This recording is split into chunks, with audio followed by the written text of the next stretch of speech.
আমার কি হবে আমি জানি না, আল্লাহ আমারে বাঁচাও। প্রতিটি নবী বলবেন নফসি নফসি, আল্লাহ তুমি আমারে বাঁচাও আমারে বাঁচাও। বিশ্বনবী মাথা তুলবেন, তুলে বলবেন রব্বি হাবলি উম্মতি, আল্লাহ তুমি আমার গুনাহগার উম্মতকে বাঁচাও।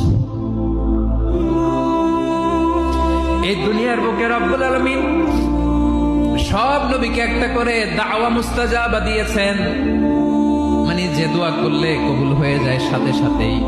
দাও বিহা, দুনিয়ার সব নবীরা ওই দোয়াটা দুনিয়াই করে ফেলেছে। সব নবীকে আল্লাহ একটা করে দোয়া দিয়েছে, নবী দোয়া করলেই কবুল। সব নবীরা ওই দোয়া করে ফেলেছে দুনিয়াতে। বিশ্ব নবী বলেন আমি করি নাই। ওয়া ইন্নী আখতাবিউ দাওয়াতি শাফাআতান লি উম্মতি ইয়াউমাল কিয়ামাহ, আমার ওই স্পেশাল দোয়াটা আমি দুনিয়ার বুকে কঠিন বিপদে পড়েও কোনোদিন করি নাই। আমি আমার স্পেশাল দোয়াটা কিয়ামতের দিন আমার গুনাহগার উম্মতকে সুপারিশের জন্য রেখে